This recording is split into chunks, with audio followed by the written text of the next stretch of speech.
Chapter 4, Tankery Armors a Maiden's Heart.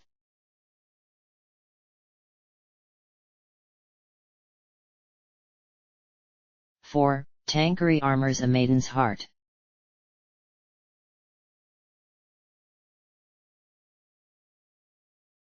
About 5 seconds, Hedgewish still thought things would be alright and that despite DuPage's statement to the contrary her wraiths would not attack her allies. A thought dispelled the instant the first wraith turned its scritchy scratch face her way and flashed a hideous grin. Composure? What's that?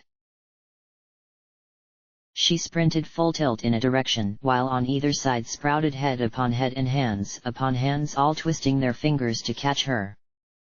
She swung her staff in a harsh horizontal arc but couldn't tell if she hit anything because her fucking helmet constricted her periphery.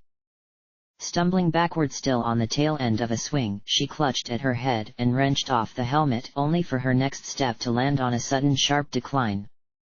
She free fell, bounced at an angle, and rolled into a tree with her legs bent above her and her eyes reeling. A puff of breath blew her hair out her eyes and she squirmed her hips and torso until they realigned and she could kick herself back to standing. The incline she fell down stretched above, twice her height. Nothing like that had existed in the park before. The gateway arch blazed gold above and a sharp shriek split the air only to linger a full 2 seconds before it ended with a heavy thwack. The sound seemed a mile away. Fuck, she fucked it, lost her head and ran, and now where was she? Everywhere the sharp winter trees groped for her and the shadows covered most the ground. She backed against a trunk and clutched her staff to chest and watched this way, that way. Oh fuck. And the shouts from above, Denver's voice, retreat? Back, back, back. Something exploded and cut her off. The wraiths would focus on those girls, there were more of them, if Hedgewish kept quiet and kept in one direction. Kept in one direction and ran. That direction, as good as any other direction, you know, away from the screaming. The ground moved. Short drifts of soil sifted as 4 giant gray fingers rose and then subsided back into the dirt. Deeper into the park emerged the shoulders of a colossus and the scrambled face of a giantess whose thick strings of hair streamed trails of dust. Its chest swelled above the ground and descended back. Didn't see Hedgewish right? Its face stared skyward. A fingertip rose under Hedgewish's foot and she stumbled back. Fingers sprouted on every side of her and started to close. The palm was rising under her. She batted the smallest finger with her staff to negative effect and leapt onto the trunk of the tree beside her. Her hands scrambled against the rough bark and her knees scraped its sides as she fought upward. Up and up and up and up, and the fingers squeezed toward her thighs, then her shins, then her ankles, and finally 2 closed around her left foot with enough force to crumple it instantaneously. Her shoe swelled with blood, then a seam broke and blood splashed out, and she screamed even though the pain was 10 times damper than it should have been. It started to drag her down. The skin came off her palms. She coiled one arm around the trunk and angled her staff with the other.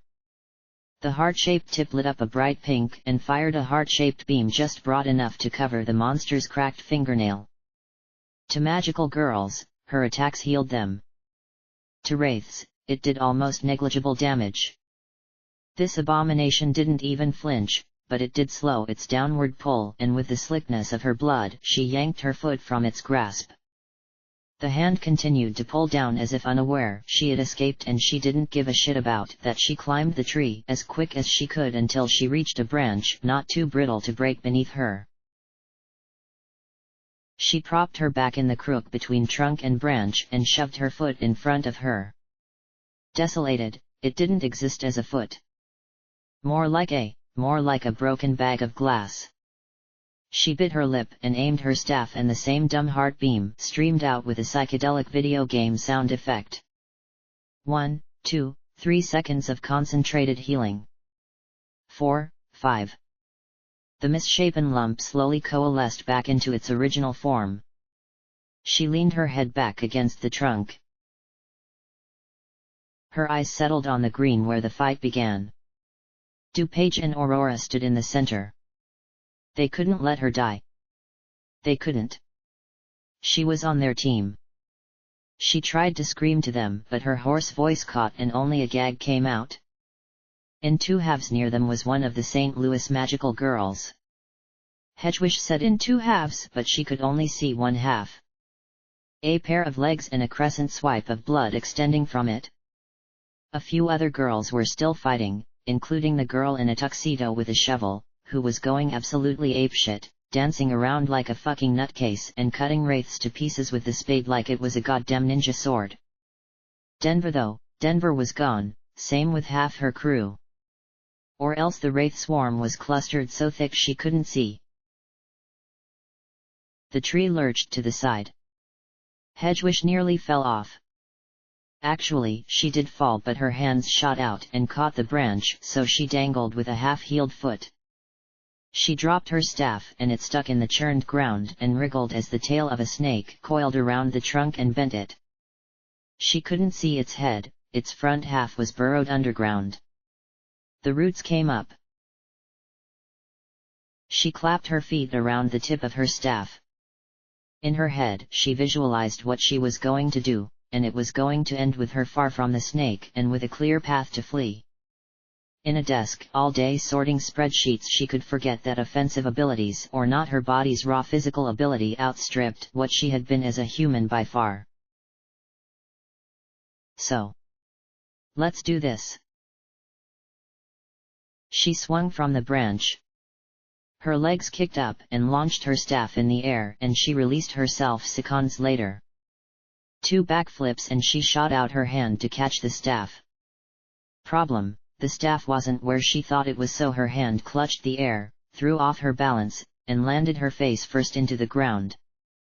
She rolled up spitting and rubbing her face and realizing that all 7 months sorting spreadsheets had done for her was make her forget she should never ever try to do cool things, because it never ever worked. But the general act of hurling herself from the tree did work. She sighted her staff stuck a few feet away, snatched it, then dove aside as the snake tore down the tree toward her.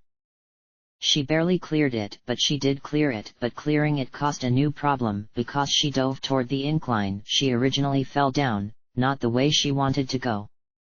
The snake uncoiled and swept its tail toward her. Her still limp foot dragged as she grabbed at dead grass and dug her way up the slope. At halfway, a body lurched over the edge above. She tucked her head and hugged the side, but it hit her anyway and knocked her onto her back. A magical girl, with no face, only a bloody cavity head. Hedwig shoved it and rolled aside as 5 gray crows descended on the corpse and drilled their beaks in unison into the place where the brain once was. Their heads were just bird heads, they didn't have static human heads like most wraiths, but something was wrong with their eyes. Hedwig didn't want to look long enough to find out what. They tore up fleshy bits as she crawled on her elbows along the undulating side of the snake's tail. Of course, the moment she glanced to make sure the birds weren't looking at her, all 5 were looking at her. Their eyes were balls of yarn, of course that made sense. Why she expected wraiths to make sense, who knew? She didn't move, they didn't move, even the wriggling snake tail fell still, and Hedwig entertained an illusion that as long as she held her breath, the world would remain in this state of suspended tranquility. It didn't. Not because the birds alighted over her face, or because the snake ensnared her, or because the underground lady from before resurfaced. But because another magical girl dropped from over the incline, Tuxedo Shovel Girl. And unlike the last one, she still had a face. Before her feet touched the ground, she slashed her shovel sideways and took off the heads of 3 crows. The others caught and took flight, one made it out, the other became paste. All 4 bodies dissolved into grief cubes as Tuxedo Girl knelt beside the faceless one. She touched a choker disheveled on the girl's neck, where a few speckled shards were what remained of a soul gem. "Blast," she said, like an imaginary character from a comic book and not a real person inspecting a mutilated corpse. She turned to Hedwig. You're one of the villains. No, I'm a good guy now, please help me. Reformation is an admirable outcome. A total kook. Up close she looked even more familiar than before, but Hedwig still couldn't place her. And she had little time to ponder her long-term prospects with Shovel because the dirt shifted under her as the giant snake arose. She fought to pull herself to her feet to avoid being buried, her arms struggled frantically, meanwhile Shovel Girl elegantly and gracefully stepped like she was ascending stairs and kept on top of the ground the whole time. When the snake finished, only Hedwig's arms and head were still above, but she didn't have to stay like that for long because her new friend hooked a finger under the lip of her gold breastplate and yanked her up. I'm Clown Muffle, she said despite the monstrous wraith staring them down. The absurdity of her name didn't register on Hedwig because like a normal person she was far more concerned with other matters. The snake wasn't a snake. Well, half of it was. Its upper half belonged to colossal woman she had seen earlier. It leaned in repose upon one elbow as its other hand fanned its ringed rows of fangs in a distorted, gravelly yawn. Then it moved an outstretched finger toward Hedwig and Clown. Clown Muffle. Like it was about to pick up a toy. One swing of Clown Muffle's shovel severed the finger. Dust streamed from the wound as the lamia rolled over and shrieked. Together we'll defeat it. You handle the tail, I'll deal with the face. And Clown Muffle bounced upward. Bounced was the best word to describe it, her legs barely bent, all the force seemed generated in the bottoms of her feet. Handle the tail. Funny joke. Hedwig ran. God fuck it, her foot was still shit. She swung it like a club in a rickety semicircle as she wobbled along the base of the incline. No longer sure where she planned to go exactly. Parallel to her, Clown Muffle sprinted across the upturned belly of the snake lady over its bare grey dugs and onto its bobbing throat, where she lifted the shovel over her head and received a swipe of the lamia's tail that launched her almost into Hedwig. Hedwig fell on her ass in the time it took Clown Muffle to flip back to her feet. I said the tail. I will handle the head. Yeah, I'll do that. She crawled in the opposite direction. Clown Muffle bounced up, kicked the incline, and ricocheted herself over the tail. The lamia lolled its massive head and yawned as Clown Muffle held out her shovel and an instant later held it on the complete other end of her arm's axis. The lamia's cheek opened and dust streamed out, but even this did not seem to shake its ineffable boredom. Clown Muffle hit its half-eroded chin with the heel of one foot and completely redirected her momentum with zero loss of speed into its forehead, where she drove her spade deep. By then Hedwig lifted herself into a waddling crouch and didn't bother to watch the rest. She couldn't get distracted, her mind had a tendency to wander, rant about random things, behind a desk that was fine, but now she needed to focus. Should she run on her own or stay by Clown Muffle? The girl hurled herself into danger willy-nilly. But she did fight well, and she pulled attention from Hedwig. If she had more time to consider maybe, but hell, her head was all alarms right now, she couldn't think. A scaly side slammed her into the incline and knocked blood out her mouth. Something in her body broke, but thankfully not her spine.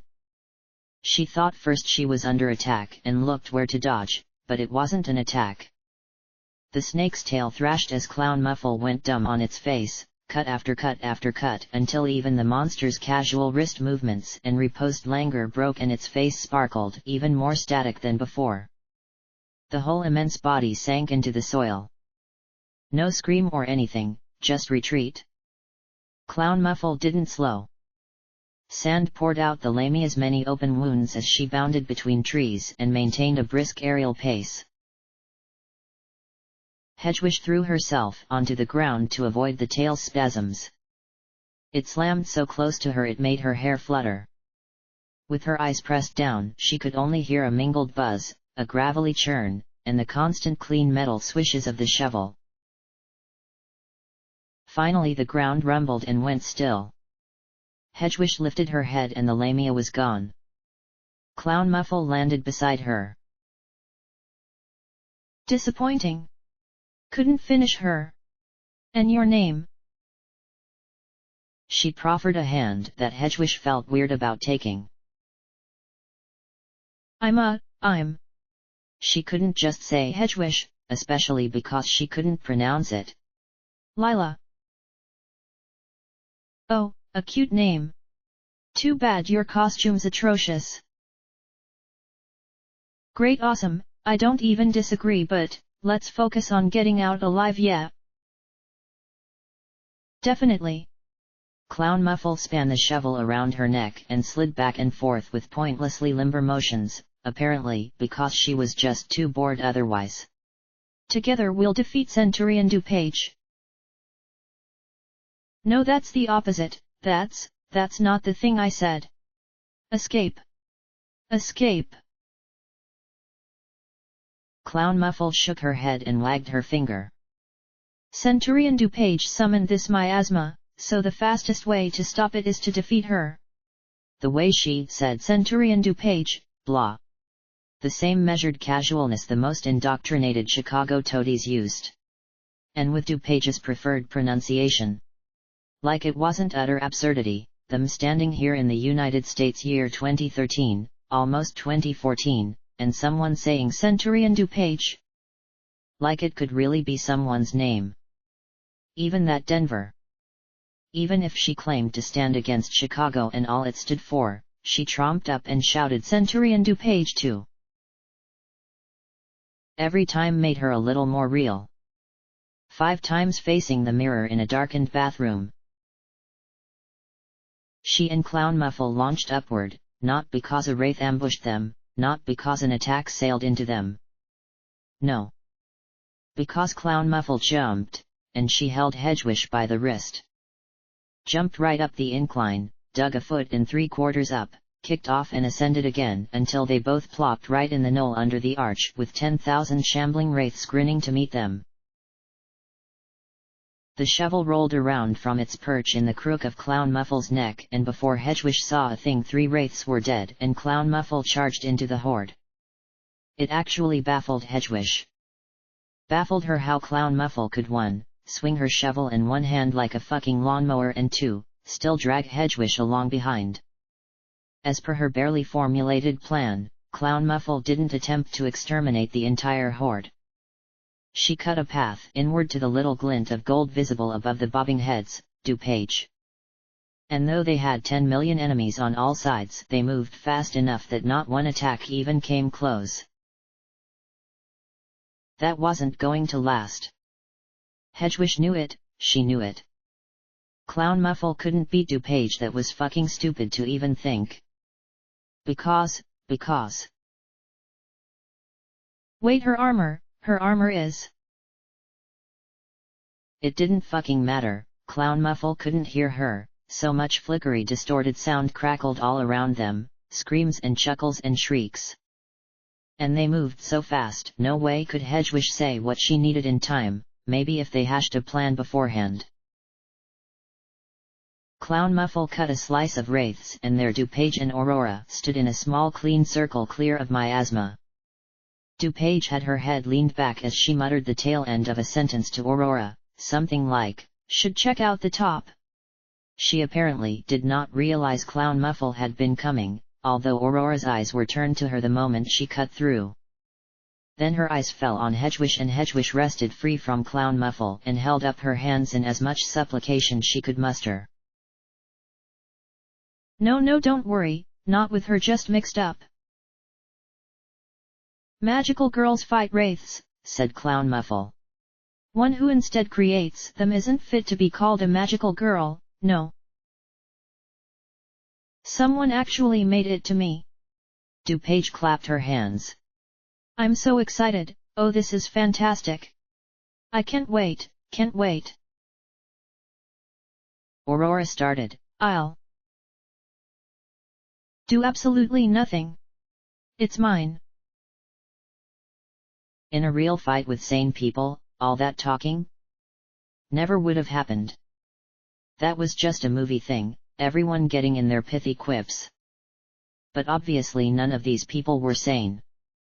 While they gabbed, Hedwig fell to her knees and crawled toward her superiors, but the moment she passed through the surprisingly stark division between miasma and the perfect cylinder of ordinary space DuPage and Aurora inhabited, a small yellow sphere zipped toward her. Where it came from, what it was, Hedwig had zero fucking clue. And before it sailed into her face, Aurora flicked a finger and it stopped movement instantly. While Hedwig found it reassuring to know at least one of her dubious colleagues would expend at least a finger flick not to inflict whatever pain that yellow sphere would have inflicted on her, her instinctual impulses caused her to rear back anyway, and she landed against a wraith that wrapped its robes around her arms and constricted her past the point of breathing. Meanwhile, Clown Muffle flung her shovel 20 feet airborne, let it spin there a moment, then jumped up, caught it, and brought it down on DuPage's head. And what was always going to happen happened. The spade bounced off DuPage's headdress. The clang resounded even through the miasma's denuded sense of sound. First the shovel, then Clown Muffle's arm, and finally Clown Muffle shook beyond control. Not a scratch or tear appeared on the translucent veil that covered DuPage's eyes. Even if Hedwig didn't know their powers, all 4 Centurions had something known to everyone in Chicago, the Empress's blessing. That was the theocratic state-sanctioned name for it, something meant to elevate the Empress to a nigh-popish state, if not demi-deity, but it was only an enchantment. A stupid, overpowered, insane enchantment, but an enchantment nonetheless, like how a magical girl might enchant her bicycle to make it faster or her hair to make it cuter. The Empress's blessing didn't quite do either of those things. What it did was make armor invincible. Invincible. AKA invulnerable, immune to damage, cannot be touched. All 4 Centurions had it. Of course they fucking did. Would the Empress have ever let DuPage waltz into St. Louis essentially on her own without some shit like that? Never gets old. DuPage swiveled and laughed. Every time it happens it never gets old. From her gold sage's robes her arm with its giant book extended, and she slammed the book into Clown Muffle's bewildered face. Her book had no wind-up, just a wrist flick, but Clown Muffle snapped back and an arc of blood whipped out either her mouth or nose. Which was the last thing Hedwig saw before the wraith that grasped her forced her head into its maw. She kicked her feet against its body. She had been doing that the whole time. It did fucking nothing. A ring of fangs closed around her cheeks like it intended only to bite off half her head. Well, it was succeeding. Her mouth split open Glasgow style and her own blood splashed down her tongue to strangle her. The thing had a mouth like a lamprey and only a bit more pressure would sever her cerebellum. Her kicks became thrashes, she transmitted a telepathic "save me." Hedwig expected nothing. Why should she? But somehow someone answered. The wraith unlatched and dissolved around her. She staggered forward disoriented and slushing blood as her first words came out, a gurgly bubble. Clown Muffle, face also bloody, pulled her away from more wraiths clustering closer between them and DuPage. Oh, this what I live for, Aurora, hear me? Why wake up in the morning otherwise? You barely woke up this morning anyway, milady. Exactly. Now to the top of the arch. The cylinder, free of miasma, drifted away from them at the pace of 2 people walking. Aurora's yellow ball swirled around its circumference and remained visible even as the pair vanished beneath the circle of wraith faces. Their heads bobbed so close together they became one unbroken band of static that fucked with Hedwig's eyes. She clung to Clown Muffle's rumpled tuxedo. It was useless to fill her head with expletives and oaths now, yet it was all she could think. Clown Muffle's hand fell atop her head and stroked her hair, which was creepy but not the worst thing. She said, Don't worry. I'll get us out. I'll just transform. Yes. Yes, yeah, do that. Get them out. Hedwig would take anything other than this swelling horde of faces. Wait, transform. She wasn't all ready. A white-sleeved wrist flicked out and pinned between two fingers was Clown Muffle's soul gem. Something looked wrong with it, but before Hedwig figured out what a flash enveloped them and Clown Muffle started to scream, not like a here's my special move scream, a mind-searing agony scream that made Hedwig scream too. Clown Muffle's body buckled and Hedwig was no longer clinging to her for fear but to keep her from toppling over. In an instant the transformation occurred. Clown Muffle's white tuxedo turned into a white tuxedo. Obviously a lot nicer, less ruffled than her old one. And with snazzy purple trim, a higher quality cut, better tailoring to conform to her short, flat body. Its cuffs bigger, its frills bigger, a line of ruffles descending from her buoyant oversized bowtie. But it was a white tuxedo. She wore a white tuxedo as a person and a white tuxedo as a magical girl. Magical girls were a mistake. She got one other fun new accoutrement, that being a top hat with a purple band just above the brim, and set into that band a gleaming opal Hedwig assumed was her soul gem, especially because the weird thing she noticed before now became obvious, the gem was cracked. Palette swap Willy Wonka was still doubled over when the transformation ceased. As the sparkly cutesy flash subsided, she opened her mouth and vomited a glutinous paste over her and Hedwig's feet. Actually most of it landed on Hedwig's bent knee and seeped between her armor plating to throb against her leg. It also drained down Clown Muffle's cute big bowtie and fancy ruffles the moment they appeared on her body. Had Hedwig time to think, she'd think how turbo mega fucked they were now that Clown Muffle turbo mega fucked herself, but she had no time to think it, because soon as the vomiting ceased Clown Muffle ratcheted herself to full standing position. A graceful, almost casual motion of her arm pressed her shovel into Hedwig's hand. 10 playing cards appeared on Clown Muffle's now free fingertips and she flicked them into the skulls of the wave of wraiths that crashed onto them. Each card went through a wraith like the wraith didn't exist, and sure enough they didn't as they dissolved into dust and grief cubes.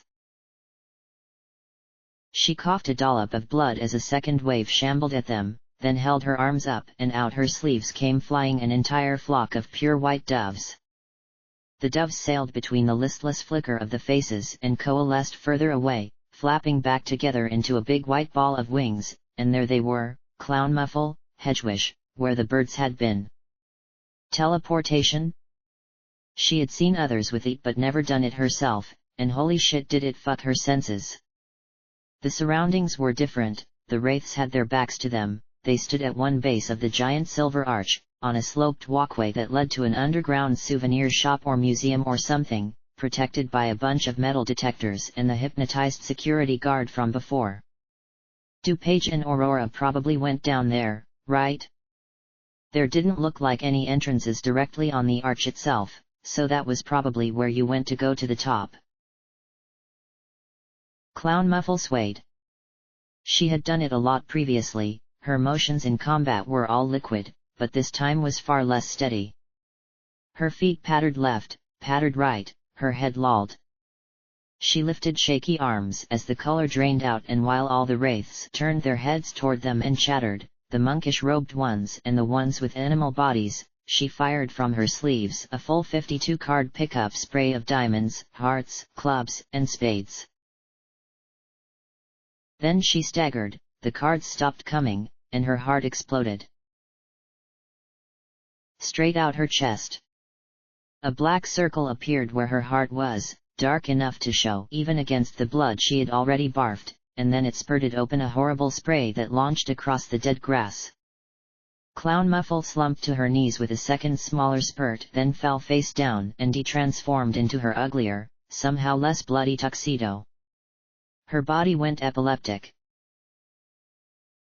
Her final attack had fired enough cards, and each card hit a mark, that the absolute congestion of wraiths swarming them thinned to a loose conglomeration, but it was only a thinning, they were still coming, and now Hedgewish had no friend to help her.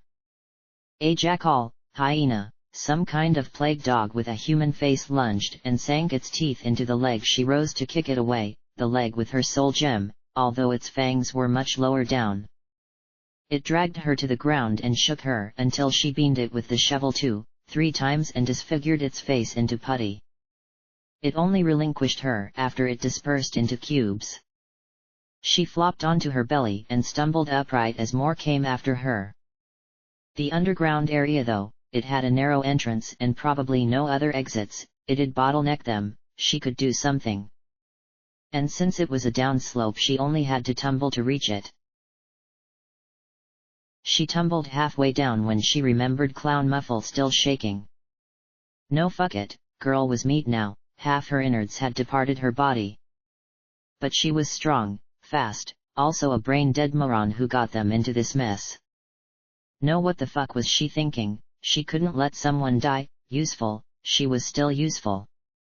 She used the shovel as a crutch and hobbled back up, thinking, what the fuck was she thinking?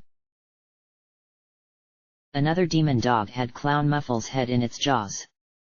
Hedgewish swung the spade so the sharp part cleaved through. She grabbed Clown Muffle's spastic ankle and pulled. She was perched at the very top of the incline. She only needed to get Clown Muffle rolling down it, only a little more force. Wraiths all around, fucking hurry. One more heave and Hedgewish's ankles left the incline. She tilted backward and dropped, and gravity did the hard work. The two bodies bounced, rolled, entangled, and slid to the base of the embankment. It took 2 seconds before wraith faces appeared at the top of the incline. Hedgewish thrashed until her leg got unstuck from Clown Muffle's and dropped the shovel. She half crawled, half staggered to the only other person down there with them, Mr. Security Guard.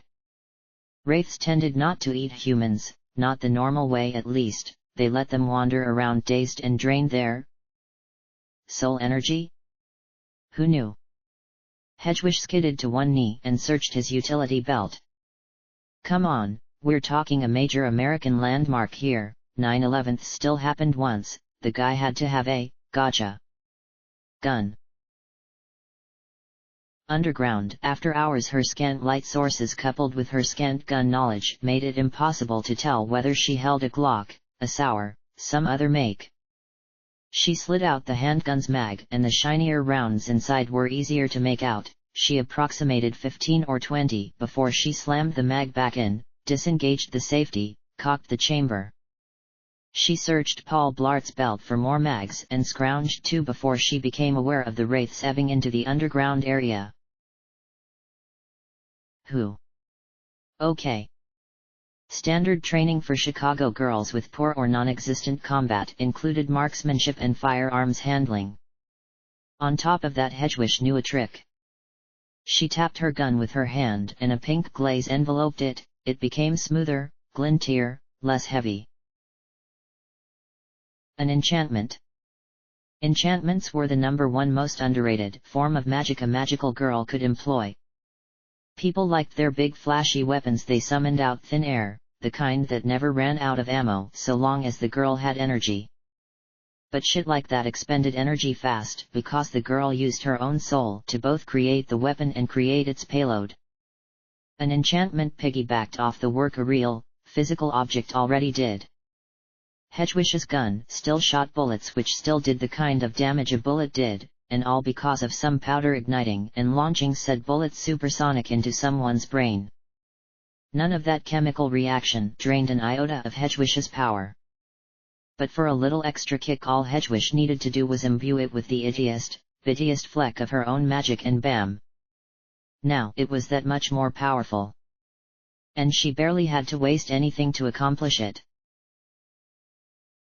Given she might not get out of this jam so fast, resource management, essential. Essential. She fixed her stance, aimed at the foremost oogly boogly, and pulled the trigger. A big round hole appeared clean in the wraith's head and the wraith disintegrated. Normal bullet wouldn't do that much. Yeah, bullets hurt wraiths, but not as much as they hurt humans. That enchantment, that extra kick, that's what put it over. Bam bam, bam. She positioned herself behind the security checkpoint at the museum's entrance and leaned over the bag check conveyor belt to better absorb recoil. Her hands shook like fuck, but her aim wasn't so bad regardless. She kept mental note of the bullets she fired. 7, 8. Just like a zombie movie. Here was something you wouldn't see in a zombie movie though. At a lull in the first wraith wave, she pulled herself up, pointed at Clown Muffle, and shot her in the heart. Clown Muffle's body spasmed, fell still. It'd take time given how diddled she had gotten, but it ought to make a difference. Again, her enchantment at work. Hedgewish's power hurt wraiths, a little, but against anything else, humans, animals, magical girls, it healed. The bullet Hedgewish sent into Clown Muffle was an adrenaline shot of pure regeneration. Better work soon, because at this rate she had run out of ammo fast. The wraiths coming down were getting bigger. She shot one and needed a second shot to kill it. Did they send the baby goons first to test her firepower? Were wraiths intelligent? Different magical girls had different theories. Some swore wraiths acted in ways that belied strategic thought, others claimed they shambled mindlessly. Hedgewish never cared one way or the other. But she couldn't stay here until she ran out of ammo and got swarmed. She scrambled to Clown Muffle and tried to kick her back into consciousness, then fired 2 more bullets into her to do it faster. Clown Muffle gasped eyes wide and barfed more blood, but it became clear her wounds were healing, so Hedgewish tried to hoist her upright but only managed to tilt her upper body off the ground before she noticed deeper in the museum bubbling forms between the cardboard cutouts of pioneers and Native Americans that composed the vague interior. Shit, a second entrance after all? On the other side of the arch? Fuck. Between those coming down the entrance and those already inside, she got sectioned into a dwindling receptionist corner. Was there an elevator? There had to be an elevator up the arch, right? People went to the top of the arch? She saw a door. A little inside the museum, nestled behind a replica Oregon Trail wagon with a mannequin man and his mannequin wife. Elevator. Shuffling backward with her head whipping between the museum and the entrance, she dragged a mumbly Clown Muffle toward the door and left a red smear in her wake. She adjusted her grip and fired a bullet behind her that missed, as out of the deepest depths of the museum something big and fast started sprinting and toppling over the cardboard cowboys and map placards with an air raid siren blaring out its mouth and the slop of its froth smacking the tile. Screech skitter went its paws or claws as it barreled around a bunch of crates and rolled into the opposite wall to upend a case of old farm equipment. Hedgewish fired at the thing and its whipping knife-edged tail once, twice, and then click. The gun did nothing. RRRRRRRHHHHH, said Clown Muffle. Hedgewish's back slammed against the door and she fumbled for the knob as whatever it was lifted itself from the crashed display and glass shards cascaded on all sides of it. The door opened and Hedgewish and Clown Muffle tumbled into it. It wasn't the elevator. It was never going to be the elevator. It was a maintenance closet. The creature charged. Hedgewish dumped the magazine and fumbled for the second. It wouldn't go in. It clicked against the butt. The monstrous jaw of the whatever it was forced through the doorway and clamped on Hedgewish's arm. She lost that arm. It went away. Goodbye, arm. The wraith reared back and shook the limb. She dropped the handgun. She had dropped the clip the moment the face swelled her vision. She flopped against a bunch of mops and let her blood run down her side. The wraith got tired of her arm and came snarling back at them. Shit. Hedgewish sank. But the moment its head forced its way through, a blast of sound slapped Hedgewish in the face. The wraith lurched back with a dial tone noise and Clown Muffle in a swirl of gunsmoke kicked the door shut. Where's my shovel? I dropped. Okay. Not a problem. She picked up a mop. This'll work. It won't work, it's a mop. The magic comes from your heart, not they. What? WHAAAT. Enchant this for me, like you did the gun. The dial tone yowl on the other side of the door quieted. Another assault was imminent. Hedgewish placed her hand on the mop, turned it bright pink from handle to moppy part, and prayed Clown Muffle actually had a plan and not some power of love bullshit. She slapped the mop against the door and started to mop it. Hedgewish slid onto her ass as much as the tiny closet allowed and sobbed. Shlop shlab went the mop. And it kept doing that. No wraith burst through the door to maul them. Hedgewish glanced up and wiped her eyes, except her missing arm didn't move when she told it, so she only wiped one.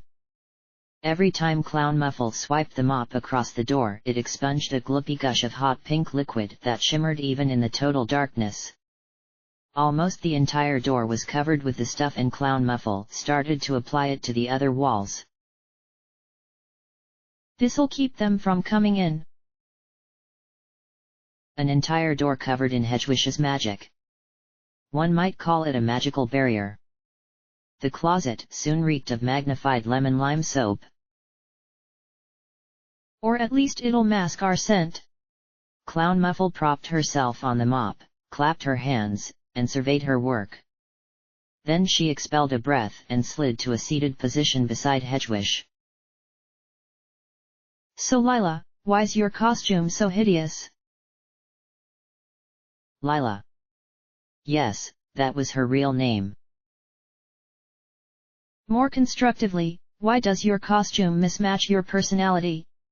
And why's it identical to that magical girl near Centurion DuPage? In a dazed fog, Hedgewish stupidly said, Lieutenant Aurora.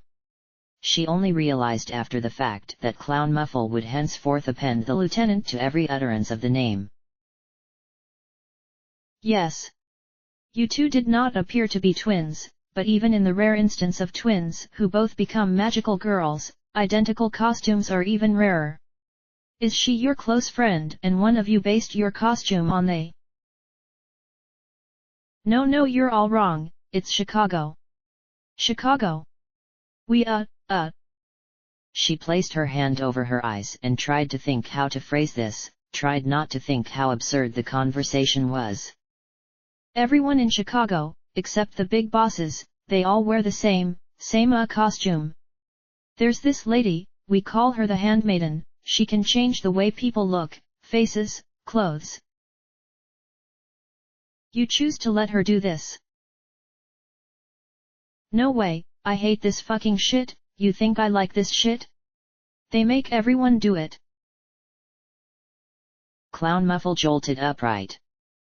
In the pink glaze of Hedgewish's soapy barrier, the determination grafted her face. We must slay her. What? The Handmaiden. Her actions are an affront to what it means to be a magical girl. Where is she? She's not here. She's just a lackey anyway. It's the Empress who... The Empress. Clown Muffle nodded. Some of the severity drained from her face. She nodded, relaxed, and turned to Hedgewish. Let's take a look at your arm. So they took a look at Hedgewish's arm. End of chapter. Chapter end.